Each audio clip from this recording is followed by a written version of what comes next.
जोत रूप हर आप गुरु नानक कहायो।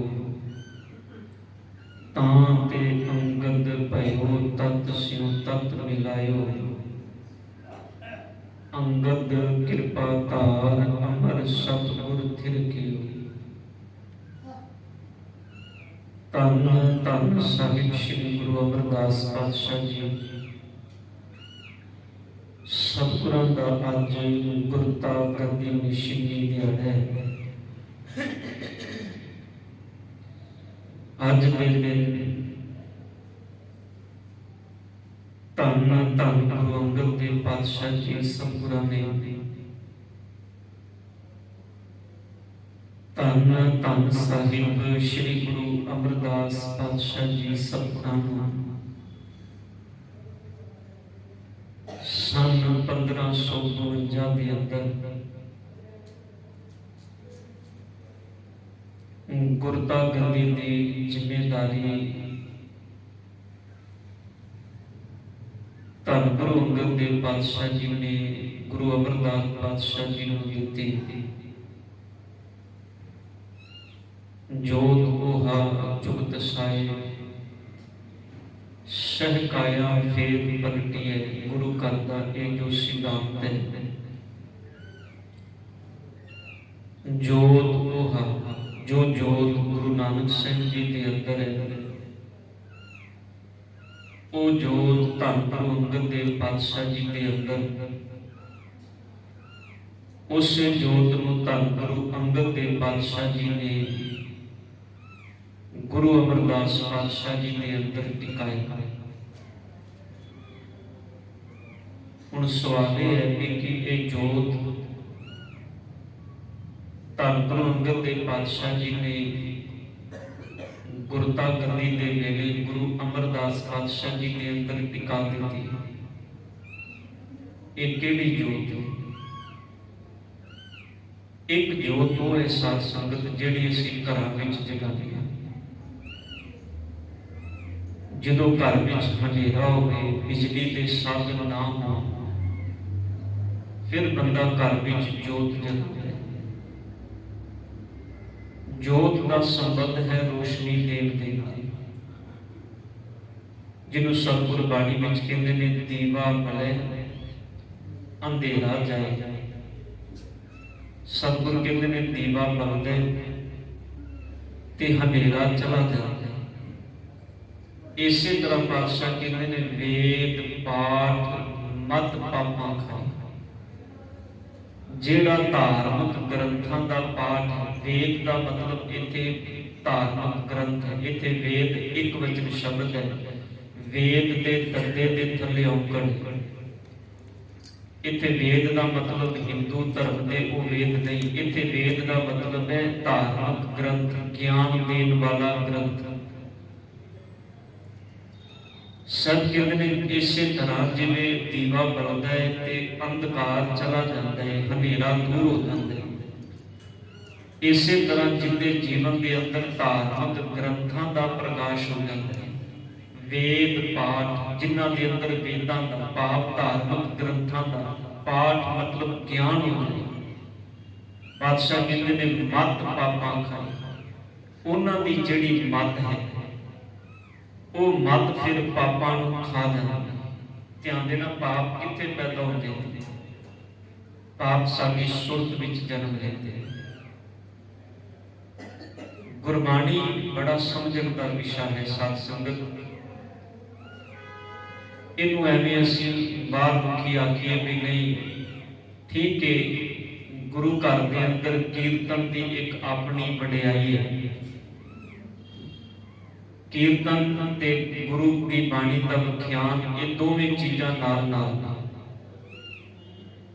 मैं खिर मात्र बाहर निकल लगा, गुरु अर्जन देव साहब जी ने एक दिन भरे दीवान में सिख पूछता है भी सतगुरु, गुरु की संगत में बाणी का कीर्तन भी होता है ते गुरबाणी की कथा भी होती है, पर सतगुरु कीर्तन की वडियाई जाता है कि कथा की वडियाई जाता है? उन्हें बड़े कोमन जे सवाल ने, साडे मनां विच भी ऐसे सवाल पैदा होंदे हैं। पर यह आपो अपना सुभाव होंगे। कोई बंदा कीर्तन नाल जुड़िया है, कोई बंदा कथा नाल जुड़िया है। कीर्तन के नाल जुड़न वाला कीर्तन की वडियाई करता है। वो कहता है कथा सुननी जरूरी नहीं, बाणी जिन्नी सुन सकते हो सुनो। ते कथा सुनने वाला कहता भी जे कथा ना सुनीए तो बाणी की समझ नहीं आती, बाणी कहती की। फिर आपो अपने बंदे की मत के अनुसार आपो अपने विचार हुण साडे वर्गा ही कोई सिख गुरु के चरणों में गुरु अर्जन साहिब जी ने कहता सतगुर कीर्तन सुनिए कि कथा सुनिए। पातशाह जी कीर्तन की वडियाई ज्यादा है कि कथा की वडियाई ज्यादा है। धन गुरु अमरदास गुरु अर्जुन देव पातशाह कहने लगे सिखा कीर्तन सुन भावे कथा सुन, दोनों की वडियाई इको जिही है। सतगुरु जी फिर किस चीज से ज्यादा तवज्जो दी ते गुरु अर्जन साहब कहने लगे वेख कीर्तन जिहड़ा है ना वो इंज है जिवें आसमान विच काले बदल छाए होण ते एकदम मूलाधार मींह पै जाए।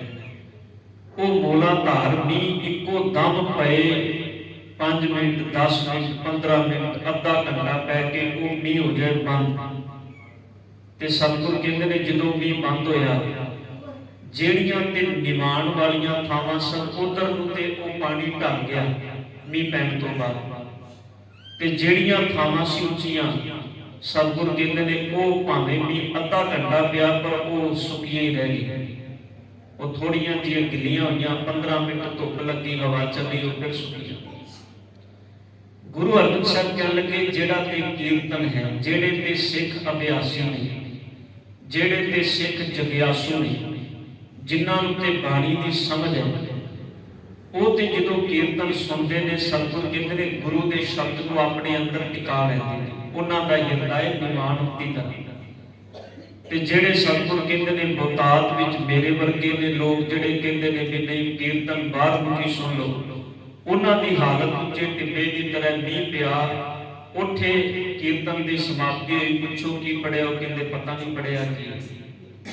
उन्होंने भावें 10 साल बाद पूछ लो, भावें 15 साल बाद पूछ लो, भाई तुसी आ शब्द बड़ी बड़ी सुने, बड़ी बड़ी सुने, शब्द का अर्थ की है?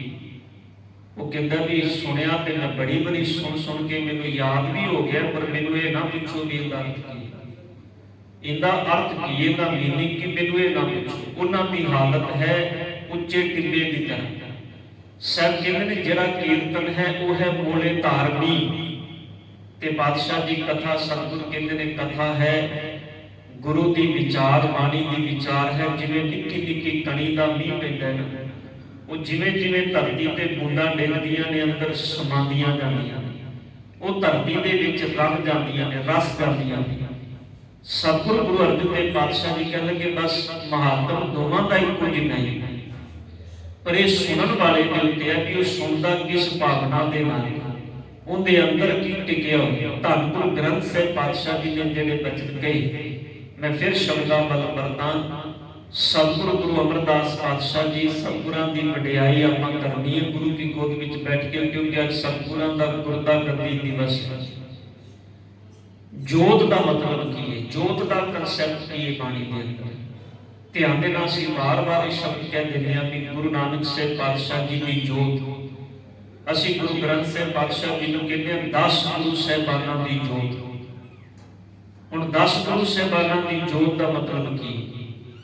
ध्यान देना, जोत है दीवा, ते दीवे का मतलब है दीवा जगया ते हनेरा दूर हो गया। दीवे का काम इन्ना है जदों किसी के अंदर अंधकार होंदा है, फिर जिहड़ा ज्ञान का दीवा है उहदे अंदर दे हनेरे नूं दूर करदा। तुसी बाणी विच एक शब्द रोज पढ़ते हो, धन गुरु अर्जन साहिब पातशाह जी के पावन वचन ज्ञान अंजन गुर दिया अज्ञान अंधेर विनाश। सब कहते हैं गुरु ने ज्ञान का सुरमा मेरी अखां विच पा दिता। हुण ज्ञान का सुरमा अखां विच किवें पए? भाव गुरु का शब्द मेरे मन विच टिकिया, मेरे मन विच जदों गुरु का उपदेश टिकिया ते मेरी अखां नूं वेखना आ गया, मेरी अखां नूं समझ आ गई भी तू वेखना कि इस संसार के अंदर। हुण जदों अखां नूं वेखना आ गया, सतगुरु कहते ने हुण मन अखां नूं अंदरों सवाल करदा है ਤੁਸੀਂ ਵੇਖੋ, ਅੱਖਾਂ ਮੈਸੇਜ ਦਿੰਦੀਆਂ ਨੇ ਮਨ ਨੂੰ, ਤੇ ਜੇ ਅੱਖਾਂ ਨੂੰ ਵੇਖਣਾ ਆ ਗਿਆ ਤੇ ਅੱਖਾਂ ਕਦੀ ਵੀ ਮਨ ਨੂੰ ਗਲਤ ਸੁਨੇਹਾ ਨਹੀਂ ਦੇਣਗੀਆਂ। ਗੱਲ ਸਮਝ ਵੀ ਚਾਹੀਦੀ। ਅੱਖਾਂ ਨੇ ਦੇਣਾ ਸੁਨੇਹਾ ਮਨ ਨੂੰ। ਜੇ ਅੱਖਾਂ ਵੇਖਣਗੀਆਂ ਸਹੀ, ਜੇ ਇਹਨਾਂ ਅੱਖਾਂ ਨੂੰ ਸਮਝ ਆ ਗਈ, ਜਿਹਨੂੰ ਗੁਰੂ ਅਮਰਦਾਸ ਸਾਹਿਬ ਜੀ ਨੇ ਬਾਣੀ ਵਿੱਚ ਵੀ ਆਪਾਂ ਰੋਜ਼ ਪੜ੍ਹਦੇ ਹਾਂ, ਇਹ ਨੇਤਰੋ ਮੇਰੇ ਹੁਣੇ ਅੱਖਾਂ ਦੇ ਨਾਲ ਸਵਾਲ ਹੈ ਗੁਰੂ ਅਮਰਦਾਸ ਪਾਤਸ਼ਾਹ ਜੀ। ਸਤਿਗੁਰ ਆਪਣੀਆਂ ਅੱਖਾਂ ਨੂੰ ਕਹਿ ਰਹੇ ਨੇ, ਇਹ ਮੇਰੀ ਅੱਖੋ, ਤੁਹਾਨੂੰ ਰੱਬ ਨੇ ਸਰੀਰ ਨਾਲ ਇਸ ਕਰਕੇ ਲਾਇਆ ਵੀ ਤੁਸੀਂ ਸੰਸਾਰ ਦੇ ਅੰਦਰ ਜੋ ਵੀ ਵੇਖੋ ਤੁਹਾਨੂੰ ਉਹਦੇ ਅੰਦਰੋਂ ਰੱਬ ਦਿਸੇ। ਇਹ ਨੇਤਰੋ ਮੇਰਿਓ, ਇਹ ਮੇਰੀ ਅੱਖੋ, ਇਹ ਜਿਹੜੇ ਸਰੀਰ ਨਾਲ ਤੁਸੀਂ ਲੱਗੀਆਂ ਹੋ, ਤੁਹਾਡਾ ਕਰਮ ਹੈ ਵੇਖਣਾ। ਤੇ ਵੇਖਣਾ ਕੀ ਹੈ? ਇਹ ਤੁਹਾਨੂੰ ਸਮਝ ਆਣੀ ਹੈ ਗੁਰੂ ਦੇ ਦਿੱਤੇ ਹੋਏ ਗਿਆਨ ਦੇ ਨਾਲ। ਉਂਝ ਤੇ ਅੱਖਾਂ ਵੇਖ ਕੇ ਸਤਿਗੁਰ ਤੇ ਬਾਣੀ ਵਿੱਚ ਇੱਥੋਂ ਤੱਕ ਕਹਿੰਦੇ ਨੇ, ਭਾਈ ਸਾਹਿਬ ਭਾਈ ਗੁਰਦਾਸ ਕਹਿੰਦੇ ਨੇ, ਅੱਖੀਂ ਵੇਖ ਨਾ ਰੱਜੀਆਂ ਬਹੁ ਰੰਗ ਤਮਾਸ਼ਾ। ਅੱਖਾਂ ਜੋਤ ਘਟ ਜਾਂਦੀ ਹੈ, ਪਰ ਦੁਨੀਆ ਦੇ ਰੰਗ ਤਮਾਸ਼ੇ ਬੰਦਾ ਵੇਖਣੇ ਨਹੀਂ ਰੱਜਦਾ। ਅੱਖਾਂ ਦੀ ਜੋਤ ਘਟ ਗਈ ਤਾਂ ਵੀ ਕਹਿੰਦਾ ਵੀ ਮੈਂ ਅਜੇ ਹੋਰ ਵੇਖ ਲਵਾਂ, ਅਜੇ ਵੀ ਕਹਿੰਦਾ ਮੈਨੂੰ ਹੋਰ ਵੇਖਣ ਦੀ ਚਾਹ ਹੈ ਅੰਦਰ। ਪਰ ਸਤਿਗੁਰ ਪਾਤਸ਼ਾਹ ਜੀ ਕਹਿੰਦੇ ਨੇ, ਜਦੋਂ ਗੁਰੂ ਨੇ ਉਪਦੇਸ਼ ਕੀਤਾ ਉਦੋਂ ਸਮਝ ਆ ਗਈ, ਗਿਆਨ ਅੰਜਨ ਗੁਰ ਦੀਆ, ਅਗਿਆਨ ਅੰਧੇਰ ਵਿਨਾਸ਼, ਹਰ ਕਿਰਪਾ ਤੇ ਸੰਤ ਭੇਟਿਆ, ਨਾਨਕ ਮਨ ਅੰਦਰ ਚਾਨਣਾ ਹੋ ਗਿਆ, ਮਨ ਅੰਦਰ ਪ੍ਰਕਾਸ਼ ਹੋ ਗਿਆ। ਕਿਵੇਂ ਪ੍ਰਕਾਸ਼ ਹੋਇਆ? ਗਿਆਨ ਦੇ ਨਾਲ। ਗਿਆਨ ਤੋਂ ਬਿਨਾਂ ਅੰਦਰ ਪ੍ਰਕਾਸ਼ ਨਹੀਂ ਹੋਣਾ। ਜੋਤ ਦਾ ਜਿਹੜਾ ਕਨਸੈਪਟ ਹੈ ਉਹ ਹੈ ਪ੍ਰਕਾਸ਼ ਦੇ ਨਾਲ। ਹੁਣ ਆਪਾਂ ਗੁਰੂ ਅਮਰਦਾਸ ਸਾਹਿਬ ਜੀ ਦੇ ਜੀਵਨ ਵੱਲ ਆਈਏ। ਧੰਨ ਗੁਰੂ ਅਮਰਦਾਸ ਪਾਤਸ਼ਾਹ ਜੀ, ਜਦੋਂ ਆਪਾਂ ਸਤਿਗੁਰਾਂ ਦਾ ਜੀਵਨ ਪੜ੍ਹਦੇ ਹਾਂ, ਜੋਤ ਦਾ ਕਨਸੈਪਟ ਚੱਲਦਾ ਹੈ ਸਾਰਾ। ਇਹਨੂੰ ਧਿਆਨ ਨਾਲ ਸੁਣਨਾ, ਜਿਹੜੀ ਵੀ ਗੱਲ ਸਤਿਗੁਰ ਨੇ ਬਾਣੀ ਵਿੱਚ ਕਹੀ। ਧੰਨ ਗੁਰੂ ਅਮਰਦਾਸ ਪਾਤਸ਼ਾਹ ਜੀ 60 ਸਾਲ ਦੀ ਉਮਰ ਤੱਕ, ਜਦੋਂ ਤੁਸੀਂ ਇਤਿਹਾਸ ਪੜ੍ਹਦੇ ਹੋ, ਸਤਿਗੁਰਾਂ ਦੀ ਹਿਸਟਰੀ ਪੜ੍ਹਦੇ ਹੋ, ਤੇ ਜ਼ਿੰਦਗੀ ਦੇ ਪਹਿਲੇ 60 ਸਾਲ ਧੰਨ ਗੁਰੂ ਅਮਰਦਾਸ ਪਾਤਸ਼ਾਹ ਜੀ, ਉਹਨਾਂ ਦਾ ਜੀਵਨ ਉਹ ਹੈ ਜਦੋਂ ਗੁਰੂ ਨਾਲ ਜੁੜੇ ਨੇ। ਧਿਆਨ ਦੇਣਾ, ਗੁਰੂ ਨਾਲ ਜੁੜੇ ਨਹੀਂ ਪਹਿਲੇ 60 ਸਾਲ, ਪਰ ਗੁਰੂ ਨਾਲ ਜੁੜੇ ਨਹੀਂ। ਪਰ ਇਹਦਾ ਮਤਲਬ ਇਹ ਨਹੀਂ ਕਿ ਉਹ ਧਰਮੀ ਨਹੀਂ, ਧਰਮ ਬਹੁਤ ਕਮਾਉਂਦੇ ਨੇ। ਤੁਸੀਂ ਗੁਰੂ ਅਮਰਦਾਸ ਪਾਤਸ਼ਾਹ ਜੀ ਦਾ ਜੀਵਨ ਪੜ੍ਹੋ ਤੇ ਉਹਨਾਂ ਦਾ ਇਹ ਪੂਰਾ ਪਰਿਵਾਰ ਹੀ, ਪਹਿਲੋਂ ਉਹਨਾਂ ਦੇ ਪਿਤਾ ਜੀ ਉਹ ਬੜੇ ਧਰਮ ਦੇ ਕਰਮ ਕਰਦੇ ਸਨ, ਬੜੇ ਧਰਮੀ ਸਨ।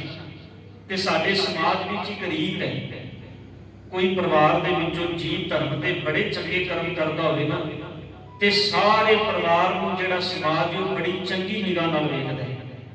ਉਹ ਸਮਾਜ ਦੇ ਅੰਦਰ ਬੜਾ ਉੱਚਾ ਰੁਤਬਾ ਰੱਖਦਾ ਹੈ ਸਾਰਾ ਪਰਿਵਾਰ, ਕਿਉਂਕਿ ਉਸ ਪਰਿਵਾਰ ਦੇ ਅੰਦਰੋਂ ਇੱਕ ਜੀਵ ਵੀ ਜੇ ਧਰਮ ਨਾਲ ਜੁੜਿਆ ਹੋਇਆ। ਹੁਣ ਧੰਨ ਗੁਰੂ ਅਮਰਦਾਸ ਪਾਤਸ਼ਾਹ ਜੀ ਦੇ ਪਿਤਾ ਜੀ, ਪਿਤਾ ਤੇਜਭਾਨ ਜੀ, ਉਹ ਬੜੇ ਧਾਰਮਿਕ ਬੰਦੇ ਨੇ। ਉਹ ਹਰ ਸਾਲ ਆਪਣੇ ਨਾਲ ਗੰਗਾ ਦੀ ਯਾਤਰਾ 2 ਵਾਰ ਕਰਦੇ ਨੇ। ਉਹਨਾਂ ਸਮਿਆਂ ਦੇ ਅੰਦਰ ਕਿੱਥੇ ਬੱਸ ਸੜਕੇ, ਜਿੱਥੇ ਗੁਰੂ ਅਮਰਦਾਸ ਸਾਹਿਬ ਜੀ ਦਾ ਜਨਮ ਹੁੰਦਾ ਹੈ, ਬੱਸ ਸੜਕੇ ਤੋਂ ਹਰਿਦੁਆਰ ਜਾਣਾ ਬੜਾ ਲੰਮਾ ਪੈਂਦਾ ਹੈ। ਔਰ ਉਹਨਾਂ ਸਮਿਆਂ ਦੇ ਅੰਦਰ ਇਹ ਗੱਲ ਚੇਤੇ ਰੱਖਿਓ, ਨਾ ਟ੍ਰੇਨਾਂ ਸੀ, ਨਾ ਬੱਸਾਂ ਸਨ, ਨਾ ਕਾਰਾਂ ਸੀ। ਸਫ਼ਰ ਹੁੰਦਾ ਸੀ ਜਾਂ ਪੈਦਲ ਜਾਂ ਗੱਡਿਆਂ ਤੇ। 2 ਹੀ ਸਾਧਨ ਸਨ ਬੰਦਿਆਂ ਕੋਲ ਸਫ਼ਰ ਕਰਨ ਦਾ। ਹੁਣ ਤਕਰੀਬਨ ਮਹੀਨਿਆਂ ਬੱਧੀ ਸਮਾਂ ਲੱਗਦਾ ਸੀ ਜਾਣ ਤੇ ਮਹੀਨੇ ਬੱਧੀ ਸਮਾਂ ਲੱਗਦਾ ਸੀ ਵਾਪਸ ਆਉਣ ਦਾ। ਚਲੋ ਮੰਨ ਲਓ ਜੇ ਅਸੀਂ 1 ਮਹੀਨੇ ਦਾ ਸਫ਼ਰ ਵੀ ਲਾਈਏ, ਜਾਣਾ ਤੇ 1 ਮਹੀਨਾ ਆਉਣਾ, 6 ਮਹੀਨੇ ਦੇ ਵਿੱਚੋਂ 2 ਮਹੀਨੇ ਤੇ ਸਾਲ ਵਿੱਚੋਂ 4 ਮਹੀਨੇ। ਧੰਨ ਗੁਰੂ ਅਮਰਦਾਸ ਪਾਤਸ਼ਾਹ ਜੀ ਦੇ ਪਿਤਾ ਤੇਜਭਾਨ ਜੀ, ਇਹ ਉਹਨਾਂ ਦੇ ਜੀਵਨ ਦਾ ਕਰਮ ਸੀ। ਉਹ ਆਗੂ ਸਨ। ਆਪਣੇ ਨਾਲ ਉਹਨਾਂ ਨੇ ਇੱਕ ਜਥਾ ਤਿਆਰ ਕਰਨਾ ਲੋਕਾਂ ਦਾ, ਉਹਨਾਂ ਨੂੰ ਲੈ ਕੇ ਜਾਣਾ, ਆਪਾਂ ਗੰਗਾ ਦੀ ਯਾਤਰਾ ਤੇ ਚੱਲੀਏ, ਉੱਥੇ ਇਸ਼ਨਾਨ ਕਰਾਂਗੇ।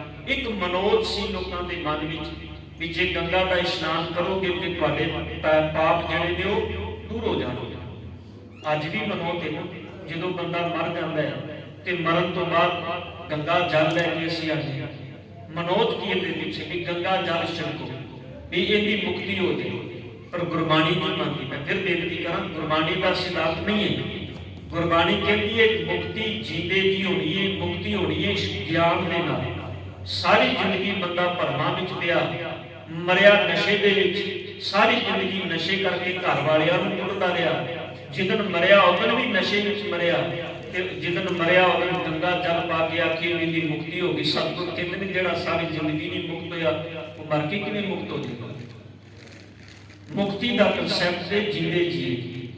ਹੁਣ ਗੁਰੂ ਅਮਰਦਾਸ ਪਾਤਸ਼ਾਹ ਜੀ ਦੇ ਪਿਤਾ ਜੀ ਹਰ ਸਾਲ ਜਾਂਦੇ ਨੇ, 2 ਵਾਰ ਸਾਲ ਵਿੱਚ ਜਾਂਦੇ ਨੇ, ਬੜੇ ਧਰਮੀ ਨੇ। ਜਦੋਂ ਧੰਨ ਗੁਰੂ ਅਮਰਦਾਸ ਪਾਤਸ਼ਾਹ ਜੀ ਦੀ ਉਮਰ ਉਹਨਾਂ ਦੀ ਗੱਲ ਆਈ, ਉਹਨਾਂ ਨੇ ਆਪਣੇ ਪਿਤਾ ਜੀ ਵਾਲਾ ਬੇੜਾ ਸੰਭਾਲਿਆ। ਹੁਣ ਹਰ ਸਾਲ ਜੱਥੇ ਨੂੰ ਲੈ ਕੇ ਭਾਈ ਅਮਰੂ ਗੁਰੂ ਅਮਰਦਾਸ ਪਾਤਸ਼ਾਹ ਜੀ ਉਹ ਹਰ ਸਾਲ 2 ਵਾਰ ਜਾਂਦੇ ਨੇ। ਤੇ ਜਦੋਂ 2 ਵਾਰ ਜਾਂਦੇ ਨੇ, 2 ਵਾਰ ਜਾ ਕੇ ਬੜੀ ਸੇਵਾ ਉਹਨਾਂ ਦੀ, ਜਥਾ ਲਿਜਾਣਾ, ਖਾਣ ਪਾਣ ਦਾ ਪ੍ਰਬੰਧ ਕਰਨਾ, ਵਾਪਸ ਪਰਤਣਾ। ਹੁਣ ਇੰਨੀ ਵੱਡੀ ਸੇਵਾ ਉਹਨਾਂ ਦੀ, ਪਰ ਧਿਆਨ ਦੇਣਾ ਇੱਕ ਚੀਜ਼ ਦੀ ਘਾਟ ਸੀ, ਉਹ ਘਾਟ ਸੀ ਗਿਆਨ ਦੀ। ਧਰਮ ਜਿੰਨੀ ਦੇਰ ਤੱਕ ਸਮਝਿਆ ਨਹੀਂ ਜਾਂਦਾ, ਫਿਰ ਬੇਨਤੀ ਕਰਦੇ ਹਾਂ ਸਤਿਗੁਰ ਕੀ ਪਾਵਨ ਬਾਣੀ ਕਹਿੰਦੀ ਹੈ ਜੇ ਕੋਈ ਧਰਮ ਨਹੀਂ ਸਮਝਿਆ ਤੇ ਧਰਮ ਦੇ ਕੀਤੇ ਹੋਏ ਕਰਮ ਸਤਿਗੁਰ ਕਹਿੰਦੇ ਨੇ ਤੇਰੇ ਲਈ, ਤੇਰੇ ਕਰਮਾਂ ਦਾ ਛੁਟਕਾਰਾ ਨਹੀਂ ਬਣਨਗੇ, ਤੇਰੇ ਕਰਮਾਂ ਦੀ ਬੰਧਨ ਬਣ ਜਾਣਗੇ। ਮੰਨ ਲਓ ਹੁਣ ਮੈਂ ਪੂਜਾ ਕਰ ਰਿਹਾ ਰੋਜ਼, ਮੇਰੇ ਲਈ ਧਰਮ ਦਾ ਕਰਮ ਹੈ, ਮੇਰੇ ਰੋਜ਼ ਨਿਤ ਦਾ ਨਿਯਮ ਹੈ। ਸਵੇਰੇ ਉੱਠਿਆ ਮੈਂ, ਸਵੇਰੇ ਉੱਠ ਕੇ ਮੈਂ ਪੂਜਾ ਕਰਨੀ, ਜੋ ਸੰਸਾਰ ਦਾ ਇੱਕ ਨਿਯਮ ਹੈ, ਮੈਂ ਉਹ ਨਿਯਮ ਨਿਭਾ ਰਿਹਾ। ਉਹ ਕਰਮ ਮੇਰੇ ਲਈ ਇੱਕ ਬੰਧਨ ਤੇ ਬਣ ਗਿਆ। ਜਿਉਂ ਮੈਂ ਇੱਕ ਦਿਨ ਵੀ ਛੱਡਿਆ, ਮੇਰੇ ਮਨ 'ਚ ਭਰਮ ਬਣ ਗਿਆ ਵੀ ਮੈਂ ਅੱਜ ਪੂਜਾ ਨਹੀਂ ਕੀਤੀ, ਖਬਰੇ ਅੱਜ ਕਿਤੇ ਮੇਰੇ ਨਾਲ ਮਾੜਾ ਨਾ ਹੋ ਜਾਏ।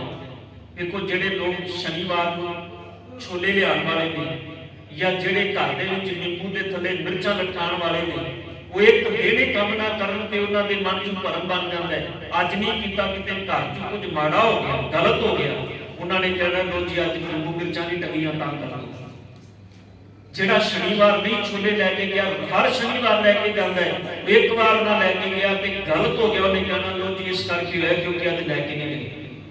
ਇਹਨੇ ਧਰਮ ਦਾ ਕੀਤਾ ਹੋਇਆ ਕਰਮ ਭਰਮ ਬਣ ਜਾਂਦਾ ਹੈ, ਪਾਖੰਡ ਬਣ ਜਾਂਦਾ ਹੈ ਜੇ ਉਹਨੂੰ ਸਮਝਿਆ ਨਾ ਜਾਏ। ਇਸੇ ਕਰਕੇ ਸਾਹਿਬ ਦੀ ਬਾਣੀ ਕਹਿੰਦੀ ਹੈ ਕਰਮ ਧਰਮ ਪਾਖੰਡ ਜੋ ਦਿਸੈ ਤਿੰਨ ਜਮ ਜਾਗਾਤੀ ਉਟੈ। ਸਤਿਗੁਰ ਕਹਿੰਦੇ ਨੇ ਜਿਹੜੇ ਧਰਮ ਦੇ ਕੀਤੇ ਹੋਏ ਕਰਮ ਸਿਰਫ ਦਿਖਾਵਾ ਨੇ, ਉਹਨਾਂ ਦਾ ਜੀਵਨ ਦੇ ਵਿੱਚ, ਆਤਮਿਕ ਜੀਵਨ ਵਿੱਚ ਕੋਈ ਲਾਭ ਨਹੀਂ। ਉਹ ਸਤਿਗੁਰ ਕਹਿੰਦੇ ਨੇ ਪਖੰਡ ਨੇ, ਪਰਮ ਨੇ। ਹੁਣ ਗੁਰੂ ਅਮਰਦਾਸ ਸਾਹਿਬ ਜੀ ਕਰਮ ਤੇ ਧਰਮ ਦੇ ਕਰ ਰਹੇ ਨੇ, ਪਰ ਉਹਨਾਂ ਨੂੰ ਧਰਮ ਦੀ ਸਮਝ ਨਹੀਂ। ਇੰਜ ਕਹਿ ਲਓ, ਇਹ ਨਹੀਂ ਪਤਾ ਵੀ ਧਰਮ ਦਾ ਕਰਮ ਕਿਵੇਂ ਕਮਾਣਾ ਹੈ, ਧਰਮ ਕਿਵੇਂ ਕਿਨੂੰ ਨਹੀਂ। ਧੰਨ ਗੁਰੂ ਅਮਰਦਾਸ ਪਾਤਸ਼ਾਹ ਜੀ ਜਿਸ ਦਿਨ ਉਹਨਾਂ ਨੇ 21 ਵਾਰ, ਇਤਿਹਾਸ ਲਿਖਦਾ ਹੈ 20 ਵਾਰ ਉਹ ਕੰਟੀਨਿਊ ਗਏ। 20 ਵਾਰ ਦਾ ਮਤਲਬ ਹੈ ਸਾਲ 'ਚ 2 ਵਾਰੀ, 10 ਸਾਲ ਲਗਾਤਾਰ ਉਹ ਆਪਣੇ ਨਾਲ ਯਾਤਰਾ ਲੈ ਕੇ ਜਾਂਦੇ ਰਹੇ। ਜਦੋਂ 21ਵੀਂ ਵਾਰ ਗਏ, ਰਸਤੇ 'ਚ ਵਾਪਸ ਪਰਤ ਰਹੇ ਸਨ, ਉਹਨਾਂ ਦੀ ਮੁਲਾਕਾਤ ਇੱਕ ਬ੍ਰਾਹਮਣ ਦੇ ਨਾਲ ਹੋਈ। ਉਹਨਾਂ ਨਾਲ ਬੈਠ ਕੇ ਉਹਨਾਂ ਨੇ, ਕਿਉਂਕਿ ਗੁਰੂ ਅਮਰਦਾਸ ਪਾਤਸ਼ਾਹ ਜੀ ਜਿਹੜੇ ਇੰਨੇ ਵੱਡੇ, ਆਮ ਲੋਕਾਂ ਦੇ ਵਿੱਚ ਇੱਕ ਚਰਚਾ ਹੋ ਜਾਂਦੀ ਵੀ ਬੰਦਾ ਬੜਾ ਧਰਮੀ ਹੈ, ਜਿਹੜੇ ਰਸਤੇ ਤੋਂ ਅਕਸਰ ਹਰ ਸਾਲ 2 ਵਾਰੀ ਲੰਘ ਕੇ ਜਾਣਾ ਤੇ 2 ਵਾਰੀ ਵਾਪਸ ਆਣਾ। ਰਸਤੇ ਦੇ ਲੋਕ ਵੀ ਜਾਣਕਾਰ ਹੋ ਗਏ, ਲੋਕਾਂ ਨੇ ਕਹਿਣਾ ਸ਼ੁਰੂ ਕਰ ਦਿੱਤਾ ਵੀ ਭਾਈ ਅਮਰੂ ਤੇ ਬੜਾ ਧਰਮੀ ਹੈ। ਇਹ ਵੈਸ਼ਨਵ ਸਾਧ ਜਦੋਂ ਗੁਰੂ ਅਮਰਦਾਸ ਸਾਹਿਬ ਜੀ ਨੂੰ ਮਿਲਿਆ, ਬੜਾ ਖੁਸ਼ ਹੋਇਆ ਮਿਲ ਕੇ ਵੀ ਤੁਹਾਡੀ ਸੰਗਤ ਕੀਤੀ, ਤੁਸੀਂ ਬੜੇ ਵੱਡੇ ਧਰਮੀ ਹੋ। ਬੇਸ਼ੱਕ ਧਰਮੀਆਂ ਵਾਲਾ ਪਹਿਰਾਵਾ ਅਸੀਂ ਪਾਇਆ, ਪਰ ਕਰਮ ਧਰਮੀਆਂ ਵਾਲੇ ਤੁਸੀਂ ਕਰਦੇ ਹੋ।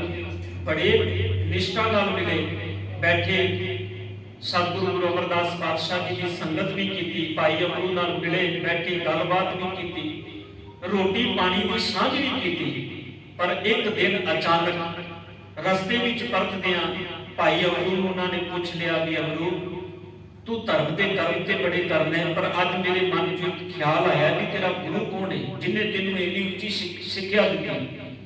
ਤੇ ਭਾਈ ਅਮਰੂ ਨੇ ਜਦੋਂ ਇਹ ਸਵਾਲ ਪੁੱਛਿਆ, ਉਹ ਅਚੰਭੇ ਵਿੱਚ ਪੈ ਗਏ ਵੀ ਗੁਰੂ, ਕਹਿਣ ਲੱਗੇ ਮੈਂ ਗੁਰੂ ਦਾ ਨਾਂ ਕੀ ਦੱਸਾਂ ਵੀ ਮੇਰਾ ਤੇ ਗੁਰੂ ਹੈ ਕੋਈ ਨਹੀਂ। ਭਾਈ ਅਮਰੂ ਕਹਿਣ ਲੱਗੇ ਉਸ ਵੈਸ਼ਨਵ ਸਾਧ ਨੂੰ ਮੇਰਾ ਗੁਰੂ ਕੋਈ ਨਹੀਂ, ਮੈਂ ਜੇ ਗੁਰੂ ਧਾਰਿਆ ਨਹੀਂ। ਵੈਸ਼ਨਵ ਸਾਧ ਜਿਹੜਾ ਅਜੇ ਤੱਕ ਭਾਈ ਅਮਰੂ ਦੇ ਨਾਲ ਬੈਠ ਕੇ ਰੋਟੀ ਖਾ ਰਿਹਾ ਸੀ, ਉਹਦੇ ਨਾਲ ਸਫ਼ਰ ਕਰ ਰਿਹਾ ਸੀ, ਭਾਈ ਅਮਰੂ ਨੂੰ ਕਲਾਵੇ ਵਿੱਚ ਲੈ ਕੇ ਕਹਿ ਰਿਹਾ ਸੀ ਤੂੰ ਬੜਾ ਵੱਡਾ ਧਰਮੀ ਹੈ। ਇੱਕਦਮ ਉਸ ਵੈਸ਼ਨਵ ਸਾਧ ਦੇ ਅੰਦਰ ਅੱਗ ਬਲ ਗਈ।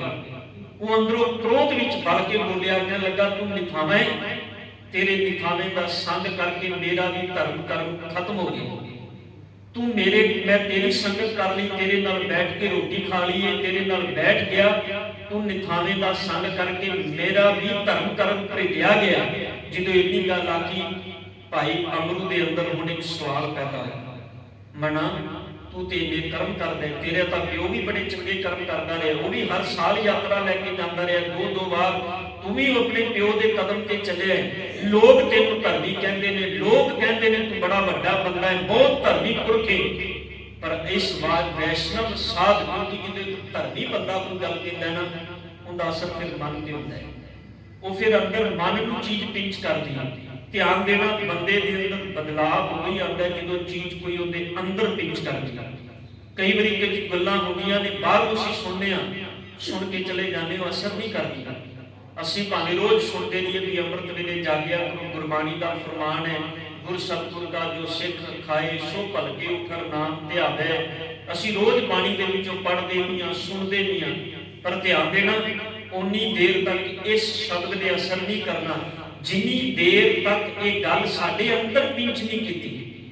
जिदन सानू अंदरों ही गल महसूस होएगी ना, उदन गुरु रामदास साहब जी के ना बचना ते असीं तवज्जो देवांगे, समझांगे ना बचना भी गुरु अमरदास गुरु रामदास साहब जी क्यों कह रहे हैं ना बचना, क्यों बाबा फरीद साहब कह रहे हैं फरीदा पहले पैरे फुलड़ा फल दी पच्छा रात, जो जागन लाहन से साई कनो दात। क्यों बाबा कबीर साहब जी कह रहे हैं कबीर उठ फरीदा उठो साज सुबह निवाद गुजार, जो सिर साई नानी में सो सिर कप उतार। बाबा फरीद साहब जी के बचन क्यों सतगुर जी बाणी विच वार-वार ये गल सानू कह रहे हैं, अमृत वेला सच नाम वडियाई।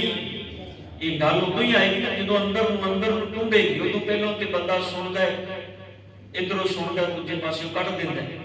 हुण इह इंज लगदा है भी ये रोज ही सुनते हैं, साडी आदत बन गई। साध संगत जो बाणी सुनते हैं ना, शब्द सुनना ते सुन के चले जाना साडी आदत बन गई, साडा सुभाव बन गया। असी गुरबाणी को प्रेरणा लैनी छड़ दित्ती है। यही कारण है धर्म का कर्म बड़ा हो रहा है, बड़े दीवान सज रहे हैं हर गुरुद्वारियां के अंदर, बड़े बड़े बड़े रागी कथावाचक चल रहा कंटिन्यू, पर बदलाव क्यों नहीं आ रहा?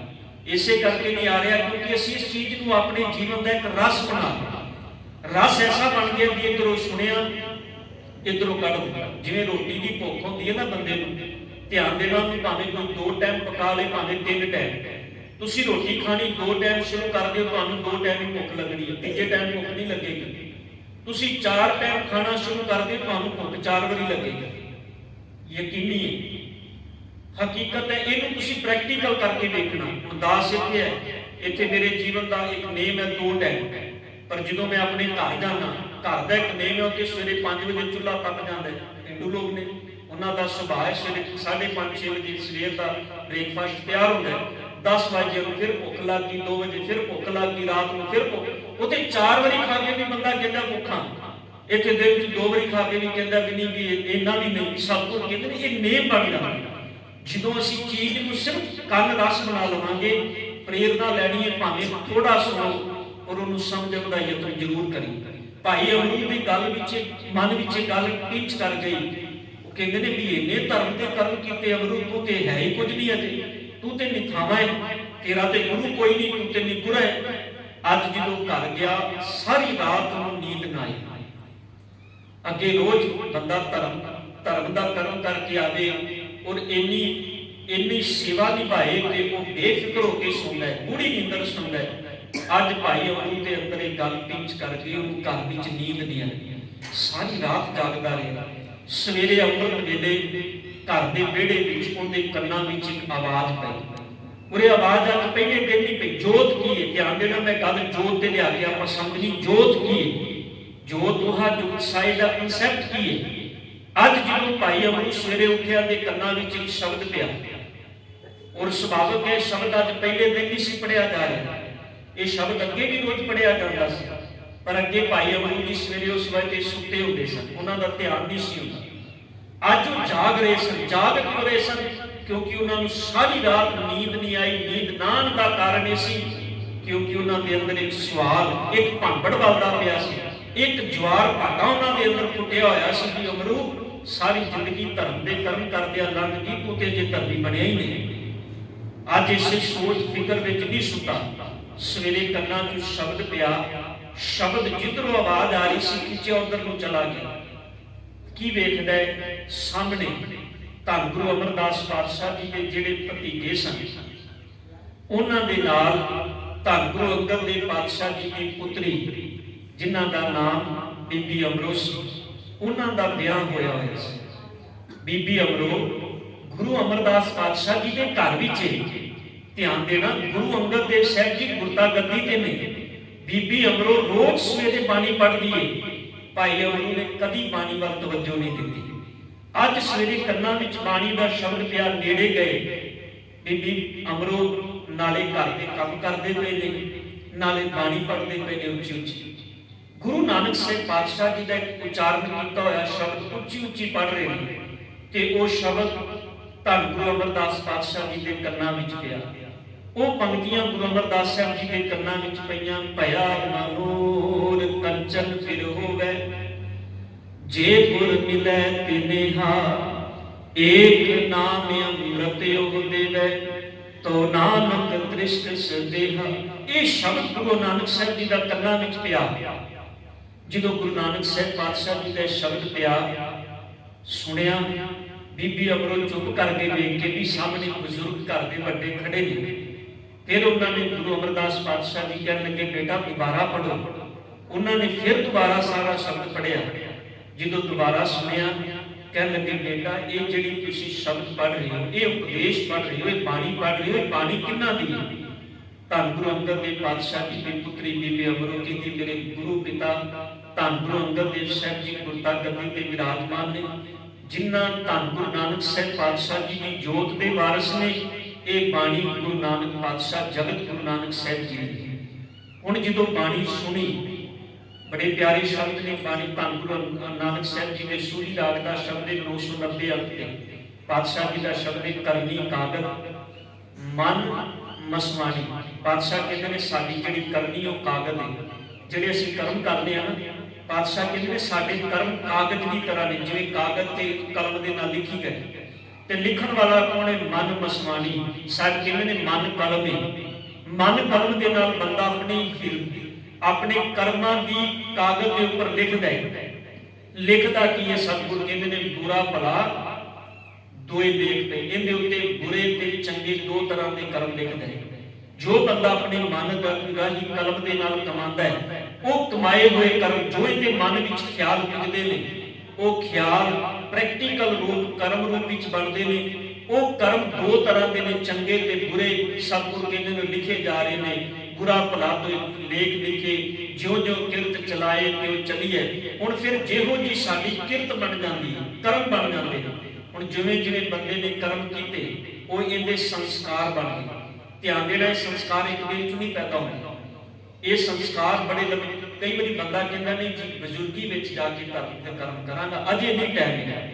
ਅਸੀਂ ਬਜ਼ੁਰਗੀ ਇੱਕ ਸਮਾਂ ਵੇਖ ਲਿਆ ਧਰਮੀ ਬਣਨ ਦਾ, ਪਰ ਗੁਰੂ ਪਾਤਸ਼ਾਹ ਜੀ ਦੀ ਬਾਣੀ ਕਹਿੰਦੀ ਜਦੋਂ ਤੂੰ ਬਜ਼ੁਰਗ ਹੋ ਗਿਆ ਨਾ, ਮੰਨ ਲਓ ਤੂੰ 60 ਸਾਲ ਦੀ ਉਮਰ ਨੂੰ ਬਜ਼ੁਰਗੀ ਮੰਨ ਕੇ ਬੈਠਾ ਹੈ, ਜਿਹੜੇ 60 ਸਾਲ ਦੇ ਅੰਦਰ ਤੇਰੇ ਸੰਸਕਾਰ ਤੇਰੇ ਕਰਮ ਲਿਖੇ ਜਾ ਚੁੱਕੇ ਨੇ ਇਸ ਕਲਮ ਦੇ ਇਸ ਕਰਮ ਰੂਪੀ ਕਾਗਜ਼ ਦੇ ਉੱਪਰ। ਸਤਿਗੁਰੂ ਕਹਿੰਦੇ ਨੇ ਉਹਨੇ ਮਿਟਣਗੇ ਨਹੀਂ। ਹੁਣ ਤੂੰ ਆਪਣਾ ਮਨ ਨਹੀਂ ਟਿਕਾ ਸਕਦਾ, ਹੁਣ ਬੜਾ ਔਖਾ ਮਨ ਟਿਕਾਣਾ। ਇਸੇ ਕਰਕੇ ਬਾਬਾ ਫਰੀਦ ਸਾਹਿਬ ਜੀ ਨੇ ਆਖਿਆ ਸੀ ਕਿ ਫਰੀਦਾ ਕਾਲੀ ਜਿੰਨੀ ਨਾ ਰਾਵਿਆ ਧੋੜੀ ਰਾਵੇ ਕੋਈ। ਜਿੰਨਾ ਜਵਾਨੀ ਵਿੱਚ ਰੱਬ ਨੂੰ ਚੇਤੇ ਨਹੀਂ ਕੀਤਾ, ਬਜ਼ੁਰਗੀ ਵਿੱਚ ਰੱਬ ਚੇਤੇ ਕਰਨਾ ਬੜਾ ਔਖਾ ਹੈ। ਬਾਬਾ ਜੀ ਕਿਉਂ? ਬਾਬਾ ਜੀ ਕਹਿਣ ਲੱਗੇ ਕਰ ਸਾਈਂ ਸ਼ੁਕਰ ਹੜੀ ਰੰਗ ਨਵੇਲਾ ਹੋਏ, ਕਿਉਂਕਿ ਸੰਸਕਾਰ ਬਣ ਜਾਂਦੇ। ਉਹਨਾਂ ਨੂੰ ਬਦਲਣਾ ਬੜਾ ਔਖਾ ਹੈ। ਬਦਲੇ ਜਾ ਸਕਦੇ ਨੇ, ਪਰ ਫਿਰ ਗੁਰੂ ਅਮਰਦਾਸ ਵਰਗੀ ਸਾਧਨਾ ਚਾਹੀਦੀ ਹੈ। ਗੁਰੂ ਅਮਰਦਾਸ ਸਾਹਿਬ ਜੀ ਵਰਗੀ ਸਾਧਨਾ ਚਾਹੀਦੀ ਹੈ। ਇੰਨੀ ਸਾਧਨਾ ਕਮਾਣੀ ਬੜੀ ਔਖੀ ਹੈ। 10 12 ਸਾਲ 60 ਸਾਲ ਦੀ ਉਮਰ ਤੋਂ ਲੈ ਕੇ 62 ਸਾਲ ਦੀ ਉਮਰ ਤੱਕ 12 ਸਾਲ ਧੰਨ ਗੁਰੂ ਅਮਰਦਾਸ ਪਾਤਸ਼ਾਹ ਜੀ ਗੁਰੂ ਅੰਗਦ ਦੇਵ ਸਾਹਿਬ ਜੀ ਦੇ ਚਰਨਾਂ ਵਿੱਚ ਸੇਵਾ ਕਰਦੇ ਰਹੇ। ਹੁਣ ਧਿਆਨ ਦੇਣਾ, ਗੁਰੂ ਅਮਰਦਾਸ ਪਾਤਸ਼ਾਹ ਜੀ 72 ਸਾਲ ਦੀ ਉਮਰ ਤੱਕ ਸੇਵਾ ਕੀਤੀ। ਉਹਨਾਂ ਨੇ 12 ਸਾਲ 60 ਸਾਲ ਤੋਂ ਲੈ ਕੇ 60 ਸਾਲ ਦੀ ਉਮਰ ਵਿੱਚ ਗਏ ਨੇ।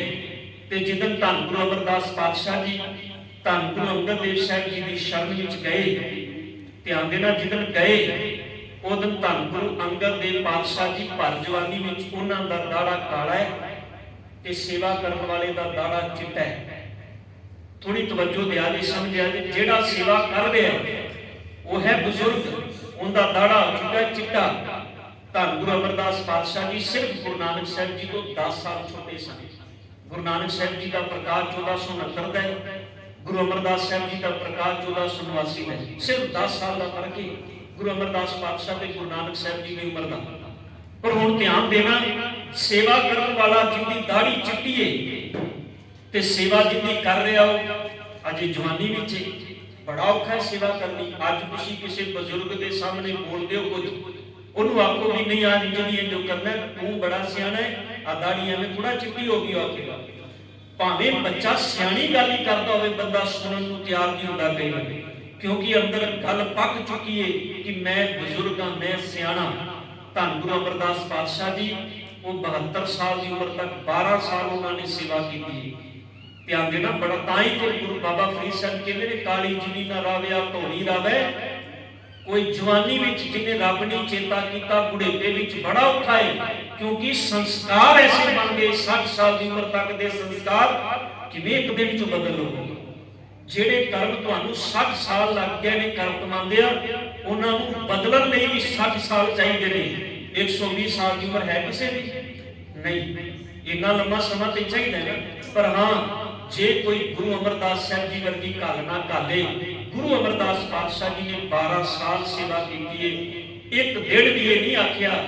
ਦੇਖੋ, ਇੱਕ ਤੇ ਗੁਰੂ ਘਰ ਦੇ ਅੰਦਰ ਗੁਰੂ ਅੰਗਦ ਦੇਵ ਸਾਹਿਬ ਜੀ ਦੀ ਬੱਚੀ ਗੁਰੂ ਅਮਰਦਾਸ ਪਾਤਸ਼ਾਹ ਜੀ ਦੇ ਘਰ ਵਿੱਚ ਵਿਆਹੀ ਹੋਈ। ਵੈਸੇ ਗੁਰੂ ਘਰ ਦੇ ਅੰਦਰ ਜਿਹੜਾ ਨਾਤਾ ਹੈ ਉਹ ਸੰਬੰਧੀਆਂ ਵਾਲਾ, ਤੇ ਸੰਬੰਧੀ ਵੀ ਕੈਸੇ ਉਸ ਸਮੇਂ ਦੇ ਅੰਦਰ ਜਿਹੜੇ ਲੜਕੇ ਵਾਲੇ ਹੁੰਦੇ ਸੀ ਉਹ ਆਪਣਾ ਨੱਕ ਬੜਾ ਉੱਚਾ ਰੱਖਦੇ ਹੁੰਦੇ ਸੀ। ਉਹ ਕਹਿੰਦੇ ਸੀ ਅਸੀਂ ਮੁੰਡੇ ਵਾਲੇ। ਅੱਜ ਸਮਾਂ ਬਦਲਿਆ, ਅੱਜ ਇਕੁਅਲ ਸਮਝਿਆ ਜਾਂਦਾ, ਬਰਾਬਰ, ਫਿਰ ਵੀ ਬਹੁਤ ਵਿਤਕਰਾ ਆਦਮੀ ਸਮਾਜ ਵਿੱਚ। ਪਰ ਉਹਨਾਂ ਸਮਿਆਂ ਦੇ ਅੰਦਰ ਤੁਸੀਂ ਦੇਖੋ, ਇੱਕ ਜਿਨ੍ਹਾਂ ਦੇ ਘਰ ਦਾ ਬੱਚਾ ਹੈ, ਗੁਰੂ ਅਮਰਦਾਸ ਗੁਰੂ ਅੰਗਦ ਦੇਵ ਸਾਹਿਬ ਜੀ ਦੇ ਘਰ ਦੀ ਬੱਚੀ ਹੈ, ਪਰ ਗੁਰੂ ਅਮਰਦਾਸ ਸਾਹਿਬ ਜੀ ਨੇ ਆਖਿਆ ਨਹੀਂ, ਮੈਂ ਤੁਹਾਡੇ ਚਰਨਾਂ ਵਿੱਚੋਂ ਗੁਰੂ ਦੀ ਸਿੱਖਿਆ ਲੈਣ ਆਇਆ, ਮੈਂ ਸੰਸਾਰਿਕ ਰਿਸ਼ਤੇ ਨਹੀਂ ਨਿਭਾਉਣ ਆਇਆ। ਗੁਰੂ ਸਾਹਿਬ ਨੇ ਸੰਸਾਰਿਕ ਰਿਸ਼ਤੇ ਨਹੀਂ ਨਿਭਾਏ। ਇਹ ਨਹੀਂ ਆਖਿਆ ਵੀ ਮੇਰਾ ਤੁਹਾਡੇ ਨਾਲ ਸੰਬੰਧੀਆਂ ਵਾਲਾ ਰਿਸ਼ਤਾ ਹੈ, ਵੀ ਮੈਨੂੰ ਖਾਣ ਪੀਣ ਨੂੰ ਚੰਗਾ ਦਿਓ, ਮੇਰੇ ਕੋਲ ਸੇਵਾ ਨਾ ਕਰਾਇਆ ਕਰੋ। ਅਸੀਂ ਤੇ ਗੁਰਮੁਖੋ, ਮੈਂ ਆਪਣੀ ਗੱਲ ਹੀ ਕਰਾਂ, ਅਸੀਂ ਕਿਸੇ ਦੂਜੇ ਦੀ ਗੱਲ ਨਾ ਕਰੀਏ। ਸਾਨੂੰ ਤੇ ਰੁਤਬਾ ਸਮਾਜ ਵਿੱਚ ਥੋੜਾ ਉੱਚਾ ਮਿਲ ਜਾਏ, ਅਸੀਂ ਤੇ ਦੂਜਿਆਂ ਨੂੰ ਉੱਚੀ ਉੱਚੀ ਗੱਲਾਂ ਕਰਦੇ ਆ ਵੀ ਤੇਰਾ ਕੰਮ ਹੀ ਤੂੰ ਕਰੇ, ਮੇਰਾ ਕੰਮ ਥੋੜਾ ਹੈ। ਤਾਂ ਗੁਰੂ ਅਮਰਦਾਸ ਸਾਹਿਬ ਕਹਿੰਦੇ ਨੇ ਨਹੀਂ, ਮੈਂ ਸੇਵਾ ਕਮਾਉਣ ਆਇਆ। ਜੋ ਗੁਰੂ ਨੇ ਹੁਕਮ ਕੀਤਾ, ਉਹਨਾਂ 12 ਸਾਲ ਗੁਰੂ ਅਮਰਦਾਸ ਸਾਹਿਬ ਜੀ ਨੇ ਗੁਰੂ ਅੰਗਦ ਦੇਵ ਪਾਤਸ਼ਾਹ ਜੀ ਦੇ ਹੁਕਮ ਨੂੰ ਖਿੜੇ ਮੱਥੇ ਮੰਨੇ। ਤੇ ਜੋਤ ਐਵੇਂ ਥੋੜਾ ਅੰਦਰ ਟਿਕ ਗਈ। ਇਹ ਜੋਤ ਇੱਕ ਦਿਨ ਜੋ ਅੰਦਰ ਨਹੀਂ ਟਿਕੀ। ਜੋਤ ਦਾ ਮਤਲਬ ਹੈ ਗੁਰੂ ਦਾ ਸ਼ਬਦ ਦਾ ਅੰਦਰ ਪ੍ਰਕਾਸ਼ ਹੋ ਗਿਆ। ਜਿਦਨ ਗੁਰੂ ਦੇ ਸ਼ਬਦ ਦਾ ਪ੍ਰਕਾਸ਼ ਅੰਦਰ ਹੋ ਗਿਆ, ਉਦਨ ਗੁਰੂ ਅੰਗਦ ਦੇਵ ਸਾਹਿਬ ਪਾਤਸ਼ਾਹ ਜੀ ਨੇ ਕਹਿ ਦਿੱਤਾ ਹੁਣ ਗੁਰੂ ਅਮਰਦਾਸ ਪਾਤਸ਼ਾਹ ਜੀ ਮਿੱਠਾਵਾਂ ਨੇ। ਉਹ ਵੀ ਘਟਨਾ ਤੁਸੀਂ ਸਾਰੇ ਜਾਣਦੇ ਹੋ ਵੀ ਗਾਗਰ ਭਰ ਕੇ ਲਿਆਦੇ ਸਨ। ਖੱਡੀ ਦੇ ਨਾਲ ਠੋਕਰ ਲੱਗੀ, ਅੰਮ੍ਰਿਤ ਵੇਲੇ ਮੀਂਹ ਪੈਂਦਾ ਸੀ, ਡਿੱਗ ਪਏ ਤੇ ਅੰਦਰੋਂ ਜਿਹੜਾ ਜਿੰਦੀ ਖੱਡੀ ਸੀ, ਜਿਹੜਾ ਕੱਪੜਾ ਬੁਣਦਾ ਸੀ, ਉਹਨੇ ਆਖਿਆ ਅੰਦਰ ਬੈਠੇ ਨੇ ਕੌਣ ਹੈ ਬਾਹਰ। ਆਵਾਜ਼ ਆਈ ਤੇ ਉਹਦੀ ਘਰ ਵਾਲੀ ਜਿਹਨੇ ਕਈ ਵਾਰ ਵੇਖਿਆ ਗੁਰੂ ਅਮਰਦਾਸ ਨੂੰ ਸਵੇਰੇ ਜਾਂਦਿਆਂ ਹੋਇਆ ਗਾਗਰ ਲੈ ਕੇ ਪਾਣੀ ਢੋਂਦਿਆਂ, ਉਹਨਾਂ ਆਖਿਆ ਹੋਣਾ ਕੌਣ ਹੈ, ਅਮਰੂ ਨਿਥਾਵਾਂ ਹੋਣਾ, ਜਿਹਨੂੰ ਨਾ ਦਿਨੇ ਚੈਨ ਨਾ ਰਾਤ ਚੈਨ, ਜਿੰਦੇ ਬੱਚਿਆਂ ਨੇ ਕਦੀ ਰੋਟੀ ਨਹੀਂ ਪੁੱਛੀ, ਉਹ ਆ ਕੇ ਇੱਥੇ ਆਪਣੇ ਰਿਸ਼ਤੇਦਾਰਾਂ ਘਰ ਬੈਠੇ। ਬੜੀਆਂ ਗੱਲਾਂ ਕੀਤੀਆਂ ਉਹਨੇ। ਤੇ ਗੁਰੂ ਅਮਰਦਾਸ ਸਾਹਿਬ ਨੇ ਆਖਿਆ ਸੀ ਕਮਲੀਏ, ਮੈਂ ਨਿਥਾਵਾਂ ਨਹੀਂ, ਮੈਂ ਥਾਂ ਵਾਲਾ ਹਾਂ। ਇਤਿਹਾਸ ਲਿਖਦਾ ਜਦੋਂ ਗੁਰੂ ਅਮਰਦਾਸ ਸਾਹਿਬ ਜੀ ਨੇ ਇਹਨੇ ਬਚਨ ਆਖੇ ਨਾ, ਮੈਂ ਜਿਹੜੀ ਇਸਤਰੀ ਦੀ ਗੱਲ ਕਰਾਂ ਵੀ ਉਹ ਬੀਬੀ ਸੱਚ ਵਿੱਚ ਕਮਲੀ ਹੋ ਗਈ ਸੀ। ਕਿਉਂਕਿ ਜਿਹੜਾ ਇੱਕ ਸਾਧ ਬਚਨ ਅਟਲਾਦਾ ਹੁੰਦਾ ਹੈ, ਭਾਵੇਂ ਉਹਨੇ ਗੁਰੂ ਅਮਰਦਾਸ ਸਾਹਿਬ ਜੀ ਦੀ ਮਨਸਾ ਨਹੀਂ ਸੀ, ਉਹਨਾਂ ਸੁਭਾਵਿਕ ਬਚਨ ਬੋਲੇ, ਪਰ ਜਿਹੜਾ ਵੀ ਬਚਨਾਂ ਤੇ ਰੱਬ ਨਿਵਾਸ ਕਰਦਾ ਹੋਵੇ। ਮੇਰੇ ਸਤਿਗੁਰ ਨੇ ਐਵੇਂ ਬਾਣੀ ਵਿੱਚ ਥੋੜਾ ਆਖਿਆ, ਪਾਤਸ਼ਾਹ ਕਹਿੰਦੇ ਨੇ ਸਾਰਾ ਕੁਝ ਵਿਨਸ ਜਾਏਗਾ, ਚੰਦ ਬਿਨਾਸੀ, ਸ਼ੇਰ ਬਿਨਾਸੀ, ਸ਼ੇਤਜ ਉਤਮ ਬਿਨਾਸੀ, ਸਭ ਕੁਝ ਖਤਮ ਹੋ ਜਾਏਗਾ। ਪਰ ਪਾਤਸ਼ਾਹ ਜੀ ਕਹਿੰਦੇ ਨੇ ਦੁਨੀਆ ਤੇ ਨਹੀਂ ਕੁਝ ਨਾਸ਼ ਹੁੰਦਾ, ਇੱਕ ਸਾਧ ਬਚਨ ਅਟਲਾਦਾ। ਉਹ ਜਿਹੜੇ ਬਚਨ ਗੁਰੂ ਦੇ ਮੁਖ ਤੋਂ ਨਿਕਲ ਗਏ ਨੇ, ਕਦੀ ਨਹੀਂ ਝੂਠੇ ਪੈ ਸਕਦੇ, ਉਹ ਸਦਾ ਕਾਇਮ ਰਹਿੰਦੇ ਨੇ। ਧੰਨ ਗੁਰੂ ਅਮਰਦਾਸ ਪਾਤਸ਼ਾਹ ਜੀ, ਉਹਨਾਂ ਨੂੰ ਸਾਹਿਬ ਧੰਨ ਗੁਰੂ ਅੰਗਦ ਦੇਵ ਸਾਹਿਬ ਨੂੰ ਪਤਾ ਲੱਗਾ ਜਦੋਂ ਵੀ ਆਹ ਕੁਝ ਘਟਨਾ ਵਾਪਰੀ ਹੈ। ਸਤਿਗੁਰੂ ਗੁਰੂ ਅੰਗਦ ਦੇਵ ਸਾਹਿਬ ਜੀ ਨੇ ਭਾਈ ਅਮਰੂ ਨੂੰ ਉਸ ਦਿਨ ਆਪਣੀ ਗਲਵਕੜੀ ਵਿੱਚ ਲੈ ਕੇ ਆਖਿਆ ਸੀ, ਅਮਰੂ ਤੂੰ ਨਿਥਾਵਾਂ ਨਹੀਂ, ਤੂੰ ਥਾਂ ਵਾਲਾ ਬਣ ਗਿਆ। ਇਤਿਹਾਸ ਲਿਖਦਾ ਧੰਨ ਗੁਰੂ ਅੰਗਦ ਦੇਵ ਪਾਤਸ਼ਾਹ ਜੀ ਨੇ ਧੰਨ ਗੁਰੂ ਅਮਰਦਾਸ ਪਾਤਸ਼ਾਹ ਜੀ ਨੂੰ ਇਹ ਆਪਣੀ ਰਸਨਾ ਤੋਂ ਕਿਹਾ ਸੀ, ਤੂੰ ਨਿਥਾਵਿਆਂ ਦਾ ਥਾਂ ਵੇ, ਤੂੰ ਨਿਮਾਣਿਆਂ ਦਾ ਮਾਣ ਏ, ਤੂੰ ਨਿਕਤਿਆਂ ਦੀ ਗਾਤੇ, ਤੂੰ ਨਿਪਤਿਆਂ ਦੀ ਪਾਤੇ, ਤੂੰ ਸੰਸਾਰ ਦੇ ਅੰਦਰ ਜਿਨ੍ਹਾਂ ਨੂੰ ਕਿਤੇ ਓਟ ਨਹੀਂ। ਗੁਰੂ ਅਮਰਦਾਸ ਪਾਤਸ਼ਾਹ ਜੀ ਕਹਿ ਲਗੇ ਜਿਹੜੇ ਤੈਨੂੰ ਤੇਰੇ ਸ਼ਬਦ ਵਿੱਚ ਆ ਜਾਣਗੇ ਉਹਨਾਂ ਨੂੰ ਸਹਾਰਾ ਮਿਲੇਗਾ। ਧੰਨ ਗੁਰੂ ਅਮਰਦਾਸ ਪਾਤਸ਼ਾਹ ਜੀ ਇਹ ਜੋਤ 12 ਸਾਲ ਦੀ ਸੇਵਾ ਤੋਂ ਬਾਅਦ ਅੰਦਰ ਟਿਕੀ। ਐਵੇਂ ਨਹੀਂ, ਜੋਤ ਤੇ ਨਹੀਂ ਤੇ ਗੁਰੂ ਪੁੱਤਰ ਵੀ ਦੇ ਗਏ ਸਨ। ਗੁਰੂ ਅੰਗਦ ਦੇਵ ਪਾਤਸ਼ਾਹ ਜੀ ਦੇ 2 ਪੁੱਤਰ ਸਨ, ਦਾਤੂ ਤੇ ਦਾਸੂ। ਸਤਿਗੁਰੂ ਨੇ ਉਹਨਾਂ ਨੂੰ ਥੋੜਾ ਗੁਰਤਾ ਗੱਦੀ ਦਿੱਤੀ। ਗੁਰੂ ਨਾਨਕ ਸਾਹਿਬ ਜੀ ਦੇ 2 ਪੁੱਤਰ ਸਨ, ਦਾਤੂ ਸ਼੍ਰੀ ਚੰਦ ਤੇ ਲਖਮੀ ਦਾਸ, ਉਹਨਾਂ ਨੂੰ ਥੋੜਾ ਗੁਰਤਾ ਗੱਦੀ ਦਿੱਤੀ। ਸਾਹਿਬ ਨੇ ਜ਼ਿੰਮੇਵਾਰੀ ਦਿੱਤੀ ਉਹਨੂੰ ਜਿਹੜਾ ਜ਼ਿੰਮੇਵਾਰੀ ਦੇ ਕਾਬਿਲ ਸੀ, ਜਿਹੜਾ ਇਸ ਲਾਇਕ ਸੀ ਇਸ ਜ਼ਿੰਮੇਵਾਰੀ ਨੂੰ ਨਿਭਾਉਣ ਦੇ। ਔਰ ਉਹ ਇੱਕ ਦਿਨ ਚ ਪ੍ਰੀਖਿਆ, ਇਹ ਜੋਤ ਇੱਕ ਦਿਨ ਦੇ ਅੰਦਰ ਨਹੀਂ ਟਿਕੀ। ਸਤਿਗੁਰੂ ਨੇ 12 ਸਾਲ ਅੰਦਰ ਵੇਖਿਆ ਗੁਰੂ ਅਮਰਦਾਸ ਸਾਹਿਬ ਜੀ ਦਾ। ਜਦੋਂ ਗੁਰੂ ਅਮਰਦਾਸ ਸਾਹਿਬ ਜੀ ਦਾ ਅੰਦਰ ਇਹ ਪਾਕ ਹੋ ਗਿਆ ਨਾ, ਪਵਿੱਤਰ ਹੋ ਗਿਆ, ਅੰਦਰ ਕੋਈ ਬਲਸ਼ਾਲ ਨਹੀਂ ਰਹਿ ਗਿਆ। ਜਦੋਂ ਸੱਚ ਵਿੱਚ ਗੁਰੂ ਨਾਨਕ ਦੇ ਸਿਧਾਂਤ ਦੇ ਪਾਂਧੀ ਬਣ ਗਏ, ਉਦੋਂ ਗੁਰੂ ਅਮਰਦਾਸ ਪਾਤਸ਼ਾਹ ਜੀ ਨੇ ਆਪਣੀ ਜੋਤ ਗੁਰੂ ਅੰਗਦ ਸਾਹਿਬ ਜੀ ਦੇ ਅੰਦਰ ਟਿਕਾਈ। ਔਰ ਉਹ ਦਿਨ ਸੀ 1552 ਜਿਹੜਾ ਅਸੀਂ ਅੱਜ ਦਿਨ ਮਨਾ ਰਹੇ। ਅੱਜ ਗੁਰੂ ਅਮਰਦਾਸ ਪਾਤਸ਼ਾਹ ਜੀ ਦਾ ਗੁਰਤਾ ਗੱਦੀ ਨਿਸ਼ਾਨੀ ਪੁਰਬ ਹੈ। ਮੈਂ ਇਸ ਕਰਕੇ ਬੇਨਤੀ ਕੀਤੀ, ਜੋਤ ਉਹਾ ਜੁਗਤ ਸਤਿ, ਜੋਤ ਉਹੀ ਧੰਨ ਗੁਰੂ ਅਮਰਦਾਸ ਪਾਤਸ਼ਾਹ ਜੀ ਦੇ ਅੰਦਰ ਜਿਹੜੀ ਗੁਰੂ ਨਾਨਕ ਸਾਹਿਬ ਜੀ ਦੇ ਅੰਦਰ ਹੈ। ਜੋਤ ਉਹਾ ਜੁਗਤ ਸਾਏ ਸਹਿ ਕਾਇਆ ਫਿਰ, ਸਿਰਫ ਕਾਇਆ ਬਦਲੀ, ਸਰੀਰ ਬਦਲੇ। ਗੁਰੂ ਅੰਗਦ ਦੇਵ ਸਾਹਿਬ ਜੀ ਦੀ ਜਗ੍ਹਾ ਤੇ ਧੰਨ ਗੁਰੂ ਅਮਰਦਾਸ ਪਾਤਸ਼ਾਹ ਜੀ ਦਾ ਸਰੀਰ ਹੈ। ਤਾਂ ਹੀ ਭਾਈ ਨਾਨਕ ਲਾਲ ਜੀ ਨੇ ਆਖਿਆ, ਹਮੂ ਨਾਨਕਸ ਹਮੂ ਅੰਗਦਸ ਹਮੂ ਅਮਰਦਾਸ ਫਜ਼ਲੋ ਅਮਜ਼ਦ ਅਸ ਹਮੂ ਰਾਮਦਾਸੋ ਹਮੂ ਅਰਜਨ ਗੁਰੂ। ਧੰਨ ਗੁਰੂ ਗ੍ਰੰਥ ਸਾਹਿਬ ਪਾਤਸ਼ਾਹ ਭਾਈ ਸਾਹਿਬ ਭਾਈ ਨਾਨਕ ਲਾਲ ਜੀ ਦੀ ਪਾਵਨ ਬਾਣੀ ਜਿਹੜੀ ਉਹਨਾਂ ਦੀ ਰਚਨਾ ਜ਼ਿੰਦਗੀ ਨਾਮਾ, ਉਹ ਕਹਿੰਦੇ ਨੇ ਧੰਨ ਗੁਰੂ ਨਾਨਕ ਪਾਤਸ਼ਾਹ ਜੀ ਤੋਂ ਲੈ ਕੇ ਗੁਰੂ ਗੋਬਿੰਦ ਸਿੰਘ ਪਾਤਸ਼ਾਹ ਜੀ ਤੱਕ ਵੱਖਰੇ ਨਾ ਜਾਣੋ ਕਿਸੇ। ਜੋ ਗੁਰੂ ਨਾਨਕ ਸਾਹਿਬ ਜੀ ਦੇ ਅੰਦਰ ਹੈ ਉਹ ਗੁਰੂ ਅੰਗਦ ਦੇਵ ਪਾਤਸ਼ਾਹ ਜੀ ਦੇ ਅੰਦਰ ਹੈ। ਤੇ ਨਾਲ ਬਚਨੀ ਵੀ ਕਹਿ ਦਿੱਤਾ ਗੁਰੂ ਕਲਗੀਧਰ ਪਾਤਸ਼ਾਹ ਜੀ ਨੇ, ਭਿੰਨ ਭਿੰਨ ਸਭ ਹੋ ਕਰਮਾਨਾ। ਬੜੇ ਲੋਕਾਂ ਨੇ ਆਖਿਆ ਵੀ ਨਹੀਂ ਭਿੰਨ ਹੈ, ਗੁਰੂ ਨਾਨਕ ਸਾਹਿਬ ਹੋਰ ਨੇ, ਗੁਰੂ ਅੰਗਦ ਦੇਵ ਜੀ ਹੋਰ ਨੇ। ਅੱਜ ਵੀ ਸਾਡੇ ਮਨਾਂ ਵਿੱਚ ਭੇਦ ਹੈ। ਤੁਸੀਂ ਵੇਖੋ ਗੁਰੂ ਨਾਨਕ ਸਾਹਿਬ ਜੀ ਨੂੰ ਮੰਨਣ ਵਾਲਾ ਹਿੰਦੂ ਵੀ ਆਖੇਗਾ ਗੁਰੂ ਨਾਨਕ ਨੂੰ ਮੈਂ ਮੰਨਣਾ, ਮੁਸਲਮਾਨ ਵੀ ਆਖੇਗਾ ਗੁਰੂ ਨਾਨਕ ਨੂੰ ਮੈਂ ਮੰਨਣਾ। ਪਰ ਜਦੋਂ ਗੁਰੂ ਗੋਬਿੰਦ ਸਿੰਘ ਸਾਹਿਬ ਜੀ ਨੂੰ ਮੰਨਣ ਦੀ ਗੱਲ ਆਉਂਦੀ ਤਾਂ ਕਹਿੰਦੇ ਨਹੀਂ, ਗੁਰੂ ਗੋਬਿੰਦ ਸਿੰਘ ਪਾਤਸ਼ਾਹ ਜੀ ਨੇ ਉਹਨਾਂ ਤੇ ਰਸਤਾ ਹੀ ਵੱਖਰਾ। ਮਹਾਤਮਾ ਗਾਂਧੀ ਨੇ ਇਸੇ ਕਰਕੇ ਦਿੱਲੀ ਦੀ ਧਰਤੀ ਤੇ ਬਿਆਨ ਦਿੱਤਾ ਸੀ ਕਿ ਗੁਰੂ ਗੋਬਿੰਦ ਸਿੰਘ ਪਾਤਸ਼ਾਹ ਜੀ ਭੁੱਲੜ ਦੇਸ਼ ਭਗਤ ਸਨ ਤੇ ਪ੍ਰਿੰਸੀਪਲ ਗੰਗਾ ਪਹੁੰਚ ਗਏ ਸਨ।